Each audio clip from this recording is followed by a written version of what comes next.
ಕೆಲಸಗಳನ್ನ ಮಾಡಿಸೋದು ಆ ದೇವ್ರೆ. ಕೃಷ್ಣನ ಅನುಮತಿ ಇಲ್ಲದೆ ಹುಲ್ಲು ಕಡ್ಡಿ ಕೂಡ ಅಲ್ಗೋದಿಲ್ಲ ಅಂತ ತುಂಬಾ ಜನ ಹೇಳ್ತಿದ್ರಿ. ಹಾಗಾಗಿ ನಾವು ಮಾಡೋ ಪಾಪದ ಕೆಲಸ ಮಾಡಿಸೋದು ಅವನೇ ಅಂತ ಸಾಕಷ್ಟು ಜನ ತಿಳಿದಿದ್ದಾರೆ. ಇವತ್ತು ಈ ವಿಚಾರ ಭಗವಂತನ ಪರಮಾಧಿಕಾರ ಅಂದ್ರೆ ಸುಪ್ರೀಂ ಕಂಟ್ರೋಲ್ ಮತ್ತು ಜೀವಿಗಳ ಸ್ವಾತಂತ್ರ್ಯ ಫ್ರೀ ವಿಲ್, ಈ ಎರಡು ವಿಚಾರಗಳ ಬಗ್ಗೆ ಹೇಳುತ್ತೆ. ಗಮನ ಇಟ್ಟು ಕೇಳಿಸ್ಕೊಳ್ಳಿ. ಇಲ್ಲಿ ಭಗವಂತನ ಪಾತ್ರ ಏನು ಮತ್ತೆ ನಮ್ಮ ಪಾತ್ರ ಏನು ಅಂತ. ಪ್ರತಿ ಜೀವಿಗೂ ತನಗೇನ್ ಬೇಕೋ ಅದನ್ನ ಆಯ್ಕೆ ಮಾಡ್ಕೊಳ್ಳುವಂತಹ ಸ್ವಾತಂತ್ರ್ಯ ಕೊಟ್ಟಿರೋದು ಭಗವಂತ. ಆದರೆ ಅವನು ನೀಡಿರೋ ಸ್ವಾತಂತ್ರ್ಯದಿಂದ ಯಾವುದನ್ನು ಆಯ್ಕೆ ಮಾಡ್ಕೊಳ್ಬೇಕು ಅನ್ನೋದನ್ನ ಸಂಪೂರ್ಣವಾಗಿ ನಮ್ಮ ಇಚ್ಛೆಗಳಾಗಿರುತ್ತೆ. ಉದಾಹರಣೆಗೆ ಸರ್ಕಾರ ಮತ್ತು ಕಾನೂನು. ಸರ್ಕಾರ ಒಂದು ಕಾನೂನು ರಚಿಸುತ್ತೆ, ಕಳ್ಳತನ ಮಾಡೋದು ತಪ್ಪು ಅಂತ. ಯಾರು ಮಾಡಿದರೂ ಅವ್ರಿಗೆ ಶಿಕ್ಷೆ ಆಗುತ್ತೆ ಅಂತ. ಸರ್ಕಾರ ಜನರಿಗೆ ಕಳ್ಳತನ ಅಥವಾ ಸರಳವಾಗಿ ಬದುಕೋ ಎರಡೂ ರೀತಿಯ ಸ್ವಾತಂತ್ರ್ಯವನ್ನ ಕೊಟ್ಟಿರುತ್ತೆ. ಆದರೆ ಯಾರು ಕಳ್ಳತನ ಮಾಡಬೇಕು ಮತ್ತು ಯಾರು ಕಳ್ಳತನ ಮಾಡಬಾರ್ದು ಅನ್ನೋದನ್ನ ಸರ್ಕಾರ ನೇರವಾಗಿ ನಿರ್ಧಾರ ಮಾಡಲ್ಲ. ಅದು ಪ್ರತಿಯೊಬ್ಬರ ವೈಯಕ್ತಿಕ ಆಯ್ಕೆ ಆಗಿರುತ್ತೆ. ಆದರೆ ಯಾರು ಕಾನೂನು ಉಲ್ಲಂಘಿಸುತ್ತಾರೋ ಅವರಿಗೋಸ್ಕರ ಶಿಕ್ಷೆಯ ವ್ಯವಸ್ಥೆಗಳಿರುತ್ತದೆ. ಅದೇ ತತ್ವವು ಭಗವಂತನ ನಿಯಂತ್ರಣ ಮತ್ತು ಕರ್ಮಫಲಕ್ಕೆ ಹೋಲಿಸೋಣ. ಇವಾಗ ಭಗವಂತನು ಧರ್ಮಶಾಸ್ತ್ರಗಳನ್ನ ನೀಡಿದ್ದಾನೆ.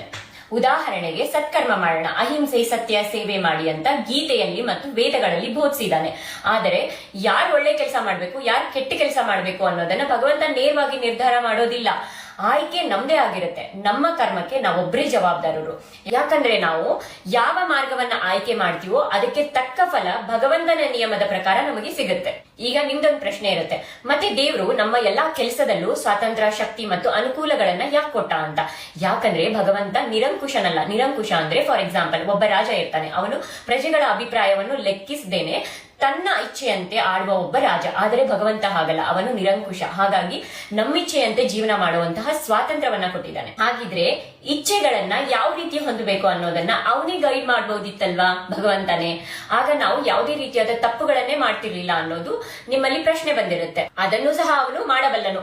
ಭಗವದ್ಗೀತೆ 10ನೇ ಅಧ್ಯಾಯ ಮತ್ತು 18ನೇ ಅಧ್ಯಾಯದಲ್ಲಿ ಕೃಷ್ಣ ಹೇಳಿದ್ದಾನೆ, ನನ್ನನ್ನು ಯಾರು ಸ್ಮರಿಸ್ತಾರೋ, ಭಕ್ತಿ ಮಾಡ್ತಾರೋ ಮತ್ತೆ ಶರಣಾಗತಿ ತಗೊಳ್ತಾರೋ ಅವರ ಆತ್ಮವನ್ನು ನಾನು ಸಂಪೂರ್ಣವಾಗಿ ಶುದ್ಧಿಗೊಳಿಸ್ತೀನಿ ಅಂತ. ಮತ್ತೆ 16ನೇ ಅಧ್ಯಾಯದಲ್ಲಿ ಹೇಳಿದ್ದಾನೆ, ಯಾರು ನನ್ನನ್ನು ಮರೆತು ನಡೀತಾರೋ ಅವರು ತಪ್ಪು ಇಚ್ಛೆಗಳಿಗೆ ಒಳಗಾಗ್ತಾರೆ ಅಂತ. ಆತ್ಮ ಶುದ್ಧೀಕರಣ ಮಾಡಿಕೊಂಡು ನನ್ನ ಹತ್ರ ಬರ್ತಿರೋ ಅಥವಾ ಪಾಪಗಳನ್ನ ಮಾಡಿ ಅಲ್ಲೇ ಹುಟ್ಟು ಸಾವಿನ ಚಕ್ರದಲ್ಲಿ ಸಿಲುಕಿ ಒದ್ದಾಡ್ತಿರೋ ನೀವು ನಿರ್ಧಾರ ಮಾಡಿ ಅಂದಿದ್ದಾನೆ. ಅದಕ್ಕೆ ಭಗವದ್ಗೀತೆಯ ಕೊನೆಯ ಅಧ್ಯಾಯದಲ್ಲಿ ಕೃಷ್ಣ ಅರ್ಜುನನಿಗೆ ಹೇಳ್ತಾನೆ, ನಾನಿಷ್ಟೊತ್ತು ನಿನಗೆ ಎಲ್ಲಾ ತರದ ಜ್ಞಾನವನ್ನ ನೀಡಿದ್ದೇನೆ. ಇದ್ರ ಬಗ್ಗೆ ಸಂಪೂರ್ಣವಾಗಿ ನೀನ್ ಯೋಚನೆ ಮಾಡು ಮತ್ತೆ ನಿನ್ನಿಷ್ಟದಂತೆ ಮಾಡು ಮತ್ತು ಸದಾ ನನ್ನನ್ನ ಸ್ಮರಿಸಿದ್ರೆ